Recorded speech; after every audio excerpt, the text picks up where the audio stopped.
నమస్తే, welcome to Leo news. Seize the ship ఈ dialogue ఇప్పుడు రాష్ట్ర వ్యాప్తంగా కూడా చర్చనీయాంశం అవుతోంది. మరి నిన్న మనం చూసాము కాకినాడ పోర్టుని డిప్యూటీ సీఎం పవన్ కళ్యాణ్ గారు అకస్మాత్తుగా తనిఖీ చేసిన విషయం. ఇక్కడ రేషన్ బియ్యం తాళిపోతుంది అని చెప్పి కూడా అధికారంలోకి రాకముందు నుంచి కూడా పవన్ కళ్యాణ్ గారు చెప్తూనే ఉన్నారు. అందులో భాగంగానే నిన్న కాకినాడ పోర్టును అయితే ఆయన సందర్శించడం జరిగింది. ఇక్కడ అధికారులు ఎవరు సహకరించట్లేదని, అలాగే ఇది అత్యంత ప్రమాదకర ఆ పోర్టుగా కేంద్రానికి లేఖ రాస్తానని కూడా ఆయన అంటున్నారు. ఈ పోర్టుని ఇలాగే వదిలేస్తే రేపు పాకిస్తాన్ నుంచి కసబ్ లాంటి ఉగ్రవాదులు కూడా వచ్చే అవకాశం ఉంది. ఇక్కడ అధికారులు ఎవరు సహకరించట్లేదని కూడా ఒక మాట అంటం జరిగింది. మరి దీనిపై వైసీపీ పార్టీకి సంబంధించినటువంటి అంబటి రాంబాబు స్పందిస్తూ ఒక ట్వీట్ అయితే పెట్టారు. కేంద్ర రాష్ట్రాల నుంచి మీకు ఎవరైతే అధికారులు సహకరించట్లేదో వాళ్ళని ఇమీడియట్ గా తీసేయండి, చర్యలు తీసుకోండి అని కూడా చెప్పడం జరిగింది. మరి పవన్ కళ్యాణ్ కాకినాడ పోర్టు సందర్శనపై అంబటి రాంబాబు ట్వీట్ చేయడం ఇప్పుడు రాజకీయ వ్యాప్తంగా కూడా చర్చనీయాంశం అవుతుంది. ఈ ట్వీట్ వెనుక అంబటి రాంబాబు ఉద్దేశం ఏంటి, ఇలాంటి విషయాలన్నీ కూడా తెలుసుకుందాం. మనతో పాటు ఉన్నారు సీనియర్ జర్నలిస్ట్ దుర్గా కుమార్ గారు. నమస్కారం సార్. నమస్కారం సార్, నిన్న అకస్మాత్తుగా కాకినాడ పోర్ట్ ని పవన్ కళ్యాణ్ గారు సందర్శించారు. అంటే ఎన్నికల్లోకి రాకముందు అండ్ రాగానే కూడా ఫస్ట్ ఆయన ఆరోపణలు ద్వారంపూడి చంద్రశేఖర్ రెడ్డి ఆధ్వర్యంలోనే ఇదంతా జరుగుతోంది, బియ్యం అక్రమ రవాణా, దీన్ని ఎలాగైనా అడ్డుకుంటామని చెప్పారు. సో నిన్న అకస్మాత్తుగా వెళ్లి తనిఖీ చేయడం జరిగింది. సో ఇదిలా ఉంటే షిప్ ని సీజ్ చేయమని చెప్పి ఆయన అంటున్నారు. అసలు ఆ షిప్ ని సీజ్ చేసే అధికారం రాష్ట్ర ప్రభుత్వానికి ఉంటుందంటారా? అండ్ అధికారులు సహకరించట్లేదని కూడా ఒక మాట అనడం జరిగింది. మరి దీనిపై అంబటి రాంబాబు గారు స్పందిస్తూ ట్వీట్ పెట్టారు. సో మీ ఉద్దేశం ఏంటి సార్? అంబటి రాంబాబు గారి ట్వీట్ వెనుక రాజకీయ ఉద్దేశం ఏమైనా ఉండే అవకాశం ఉంటుందంటారా? ఎందుకు పెట్టారు? ఖచ్చితంగా రాజకీయ ఉద్దేశం లేకుండా ఎందుకు ఉంటుందమ్మా? అంబటి రాంబాబు ఎప్పుడు ఎట్లాంటి అవకాశం దొరికినా దాన్ని ఉపయోగించుకోవడానికి ప్రయత్నిస్తారు. ఇప్పుడు అధికారంలో ఉన్న వాళ్లే సంయమనంతో ఉండాలి. ఎందుకంటే వాళ్ళ అధికారానికి సంబంధించినటువంటి ఏ విషయమైనా వ్యతిరేకమైన వ్యాఖ్యలు చేస్తే అది అవతలాలకు మనం ఆయుధం ఇచ్చినట్టు అవుతుంది, శత్రువుకి మనం ఆయుధం ఇచ్చినట్టు అవుతుంది. ఇప్పుడు దాన్ని అతను అడ్వాంటేజ్ గా మలుచుకోవడానికి ప్రయత్నిస్తున్నాడు అని అనిపిస్తుంది. నిన్న జరిగిన సంఘటన ఏంటంటే, పవన్ కళ్యాణ్ గారు ఢిల్లీ వెళ్ళారు వేరే అధికారిక పని మీద. అక్కడి నుంచి ఆయన డైరెక్ట్ గానే కాకినాడ వచ్చారు అంటున్నారు. అసలు ఆయన కూడా పూర్తి సమగ్రమైనటువంటి ఒక విధి విధానాలు తెలుసుకుని కానీ అసలు ఆయన కరెక్ట్ ఒక వ్యూహంతో కానీ అక్కడికి వెళ్ళినట్టుగా కూడా అనిపించట్లేదు. తర్వాత అక్కడ అధికారులు సహకరించట్లేదు అన్నారు. అధికారులు అంటే రాష్ట్ర ప్రభుత్వ అధికారులు ఉంటారు, కేంద్ర ప్రభుత్వ అధికారులు ఉంటారు, అక్కడ తర్వాత ఆ నౌకా సిబ్బంది ఉంటారు, ఇట్లా రకరకాల మంది అక్కడ ఉంటారు. కాబట్టి అక్కడ మళ్ళీ ఇంకోటి ఏంటంటే సిఐఎస్ఎఫ్ లాంటి వ్యవస్థ కూడా ఉంటుంది, సెంట్రల్ ఇండస్ట్రియల్ సెక్యూరిటీ ఫోర్స్. అంటే షిప్ యార్డులను కాపాడటానికి భద్రతా విభాగం అక్కడ ఉంటుంది. అట్లాగే కొంతమంది రెవెన్యూ వాళ్ళు ఉండొచ్చు, ఈయన వచ్చాడని. తర్వాత అక్కడ కస్టమ్స్ వాళ్ళు ఉంటారు, షిప్పింగ్ ఇండస్ట్రీకి సంబంధించిన వాళ్ళు కూడా ఉండొచ్చు, ఇంకెవరైనా. అట్లా రకరకాల వ్యవస్థలు పనిచేస్తూ ఉంటాయి. ఈయనకి ఎవరు సహకరించలేదనేది ఆయన స్పష్టత ఇవ్వలేదు. అక్కడ అధికారులు అన్నాడు అంతే, అది ఏ అధికారులు అనేది ఆయన చెప్పలేదు. కాబట్టి అది వేగ్గా ఉండటం వలన ఈయన అంబటి రాంబాబు దాన్ని అడ్వాంటేజ్గా తీసుకుని మీకెవరు సహకరించలేదు, రాష్ట్ర ప్రభుత్వ అధికారులు సహకరించలేదా, కేంద్ర ప్రభుత్వ అధికారులు సహకరించలేదా, వాళ్ళని తీసేయండి అని ఒక మాట పెట్టేశాడు. అంటే ఒక రకంగా పవన్ కళ్యాణ్ గారిని ఇరికిచ్చేశాడు. ఏదో ఒక చర్యను కనుక నువ్వు ముందుకన్నా వెళ్ళాలి, వెనకన్నా రావాలన్నట్టు ఇరికిచ్చేశాడు అక్కడ. మరి పవన్ కళ్యాణ్ గారు అంత డీప్గా ఆలోచించి చెప్పాడా లేదా, చాలా క్యాజువల్గా చెప్పాడా, ఆయన నన్ను షిప్పుల దగ్గరికి వెళ్ళనివ్వలేదని చెప్పారా? ఇప్పుడు షిప్ దగ్గరికి ఒక మినిస్టర్ వెళ్ళాలంటే కూడా ఇప్పుడు అక్కడ ఉండే స్టేట్ పోలీస్ కూడా ఒక రిస్క్ అయితే ఇన్వాల్వ్ అయి ఉంటుంది. ఆయన మ్యారిటైమ్ అంటే ఇంటర్నేషనల్ వాటర్స్లో ఉంది ఆ షిప్పు, అక్కడి వరకు ఈయన పవర్ బోట్లో వెళ్ళాలి. పవర్ బోట్లో వెళ్ళేటప్పుడు ఒక రిస్క్ అయితే ఇన్వాల్వ్ అయి ఉంటుంది. తర్వాత అక్కడికి వెళ్ళాలంటే కూడా మామూలుగా ఇక్కడ ఒక బెర్త్లో ఉన్నప్పుడు షిప్లో ఎక్కటం వేరు, ఇంటర్నేషనల్ వాటర్స్లో యాంకరింగ్ చేసిన షిప్ ఎక్కాలంటే పవర్ బోట్లో నుంచి నిట్ట నిలుగా ఒక పర్వతం ఎక్కినట్టు ఎక్కాలి. ఒక ల్యాడర్ కూడా తాళ్లతో నిచ్చిన ఉంటుంది. అది ఒక డిప్యూటీ చీఫ్ మినిస్టర్ని ఒక తాళ్లతో ఉండే నిచ్చెనతో దాని మీద ఎక్కించడానికి సాహసం పక్కనుండే సెక్యూరిటీ ఆఫీసర్స్ కూడా తీసుకోలేరు. ఇప్పుడు అది ఆయన కూడా గమనించాలి. ఇప్పుడు ఆయన ప్రాణం కూడా చాలా విలువైన విషయం. ఆయన ఒక రాష్ట్రానికి ఉప ముఖ్యమంత్రిగా ఉన్నాడు. ఇప్పుడు అది ఎవరో మామూలు వాళ్ళు అయితే సెయిలర్స్ అంటే వాళ్ళకి ప్రాక్టీస్ ఉంటుంది, ఒకవేళ సముద్రంలో పడ్డా ఇది వాళ్ళు బయటికి రాగలుగుతారు. అట్లా కొన్ని రిస్క్స్ కూడా ఇన్వాల్వ్ అయింది. రెండోది ఏంటంటే ఇప్పుడు అది వీళ్ళు అన్నట్టు అక్కడ ఒక చిన్న విషయం ఏం గమనించాలంటే, గతంలో సివిల్ సప్లైస్ మినిస్టర్ మనోహర్ గారు కాకినాడ షిప్ యార్డ్ని సందర్శించి అక్కడ గోదాముల్లో ఉన్న దాదాపు 52,000 టన్నుల చౌక బియ్యాన్ని అక్రమంగా తరలిస్తున్నారని ఆయన సీజ్ చేశాడు. మరి సీజ్ చేసినప్పుడు అక్కడ పోలీస్ బందోబస్తు అయితే పెట్టాలి, రెవెన్యూ వాళ్ళు కూడా కఠినమైన చర్యలు తీసుకోవాలి. ఇప్పుడు మనకు తెలుస్తున్నది ఏంటంటే ఆ 52,000 టన్నులు కూడా తరలించేశారంట. ఇప్పుడు పౌర సరఫరాల శాఖ మంత్రి దాన్ని సీజ్ చేసినట్టు ప్రకటించాడు. దానికి ప్రభుత్వం కూడా షీల్డ్ వేసేసి ఉంటుంది, లాక్ చేసి దాని మీద లక్కతో సీల్ వేసేస్తారు. ఒక రెవెన్యూ అధికారుల సమక్షంలో అక్కడ ఉండే ఆర్డీఓనో లేకపోతే తహసీల్దారు, ఒకసారి బాగా పెద్ద ఇష్యూ అయితే కలెక్టర్స్ లాంటి వాళ్ళు కూడా ఉంటారు, సబ్ కలెక్టర్ ఎవరో ఒకళ్ళు. అది సీజ్ చేసిన దాన్ని అప్పుడు అక్కడ పోలీస్ బందోబస్తు కూడా పెట్టాలి, ఎవరు దాన్ని తీయకుండా. అది వెళ్ళిపోవటం అనేది నిజంగా కూడా చాలా తీవ్రమైన విషయమే. అది ఎవరి మీద చర్య తీసుకోవాలి?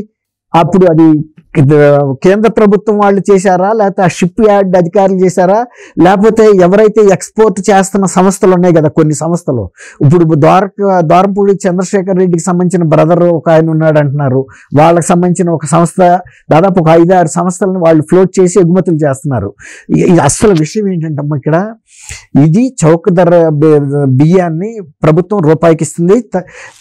కేంద్ర ప్రభుత్వం కూడా మొన్న కరోనా తర్వాత ఆ 1 రూపీ కూడా ఎందుకు అని కొంతమంది మరీ నిరుపేదలకి ఉచితంగా కూడా ఇస్తున్నారు. అయితే ఈ బియ్యాన్ని 15 రూపాయలకో 18 రూపాయలకో 20 రూపాయలకో ఒక మాఫియా మొత్తం ఆంధ్రప్రదేశ్ అంతా కూడా రీకలెక్ట్ చేసేసుకుంటున్నారు. చేసేసుకుని ఆ బియ్యాన్ని ఉమ్మడి తూర్పుగోదావరి జిల్లా రైస్ మిల్లులకు తీసుకొస్తున్నారు.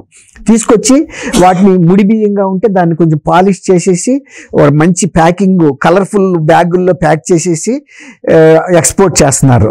ఎక్స్పోర్ట్ పర్మిట్ ఎవరు ఇస్తున్నారు? సివిల్ సప్లైస్ వాళ్ళు ఇస్తున్నారా తెలియదు మనకి, లేకపోతే సెంట్రల్ కేంద్ర ఆహార సంస్థ వాళ్ళు ఇస్తున్నారా?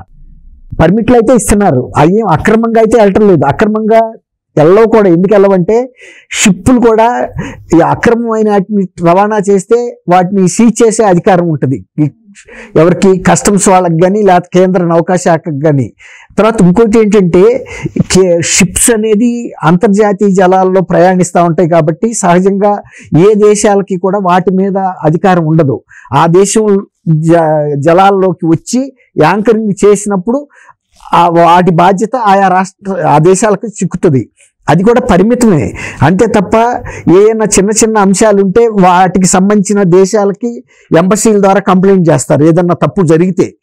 తర్వాత యుఎన్ఓ అంతర్జాతీయ యుఎన్ఓ అంటే యునైటెడ్ నేషన్స్ ఆర్గనైజేషన్లో కూడా ఈ మెరైన్ కోర్ట్ ఉంటుంది. ఇట్లాంటి అఫెన్సెస్ ఏదన్నా జరిగినా కంప్లైంట్స్ ఉన్నా వాళ్ళు ఏ దేశమైనా కానీ ఆ మెరైన్ కోర్టు దృష్టికి తీసుకెళ్ళాలి, లేకపోతే ఇంటర్నేషనల్ కోర్టు దృష్టికి తీసుకెళ్ళాలి. అట్లా కనుక కాకుండా ఏ దేశంలోకి వెళ్తే ఆ దేశంలో కనుక షిప్పుల్ని కనుక సీజ్ చేసేసారనుకోండి, అది ఆ దేశాలని ఒక రకంగా ఆ కంపెనీలు బ్లాక్ లిస్ట్లో పెడతాయి. ఈ దేశం వెళ్తే ఏదో ఒక సిల్లీ రీజన్తో షిప్స్ని సీజ్ చేసేస్తారు, దాని మూలన వదిలించుకోవటం కూడా బహు కష్టం అవుతుంది. అందువల్ల ఈజ్ ఆఫ్ డూయింగ్ బిజినెస్ అని మనం ఒక పక్కన చెప్తున్నాం కదా, అట్లా ఇవన్నీ కూడా కేంద్ర పరిధిలోకి వచ్చే అంశాలు. గబాలన నిర్ణయాలు తీసేసుకుని దాని మీద మన ఆంధ్రప్రదేశ్ పోలీసులు ఎక్కిచ్చేసి ఈ షిప్పుని ఎక్కడెక్కడ కదలనివ్వని అనేంత పరిస్థితి అయితే ఉంటుందని నేను అనుకోను. ఎందుకంటే ఇప్పుడు మంత్రినే ఎక్కనివ్వలేదు అంటే అది ఒక రకంగా ఏ దేశం షిప్ అయినా సరే అది ఆ దేశ భూభాగంగా పరిగణిస్తారు. సపోజ్ మన ఇండియన్ షిప్ ఉంది, అమెరికాకి వెళ్ళింది. అమెరికాకి వెళ్ళినప్పుడు ఆ షిప్ ఉన్న ప్రదేశం ఏదైతే షిప్ని ఇండియా టెరిటరీగానే భావిస్తారు. ఆ షిప్లో ఏదైనా క్రైమ్ జరిగినా కూడా ఇండియన్ గవర్నమెంట్ ఇండియన్ పోలీసే ట్యాకిల్ చేయాలి, అంతే తప్ప అమెరికన్ పోలీస్ ట్యాకిల్ చేయడానికి వీలు లేదు. తర్వాత అక్కడికి వెళ్ళే దాని మీద ఒక ఫ్లాగ్ ఉంటుంది అనమాట, ఇండియన్ ఫ్లాగ్ ఉంటుంది. సపోజ్ ఏ దేశానికి చెందింది అనేది ఒక గుర్తింపు కోసం కొన్ని international marine rules and regulations ఉంటాయి, వాటి పరిధిలోనే వీళ్ళు చేస్తారు.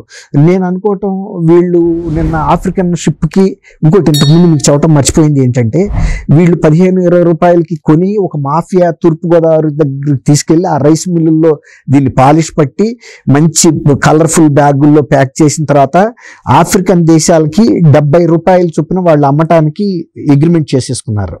అంటే దాదాపు ఎంత మిగులుతుంది, ఒక హ్యాండ్లింగ్ తర్వాత రీమిల్లింగ్ అవన్నీ చేసినందుకు ఇంకో 10 రూపాయలు అయింది అనుకోండి కిలోకి. మ్యాక్సిమం 30 రూపీస్ అయినా కూడా ఒక కిలోకి 40 రూపాయలు మిగులుతుంది. అదే రాష్ట్ర ప్రభుత్వాలు కానీ కేంద్ర ప్రభుత్వం కానీ వీళ్ళకి రూపాయికి ఇచ్చే బియ్యాన్ని కానీ ఉచితంగా ఇచ్చే బియ్యానికి కానీ 43.5 రూపాయలకి కొంటున్నారు వాళ్ళు.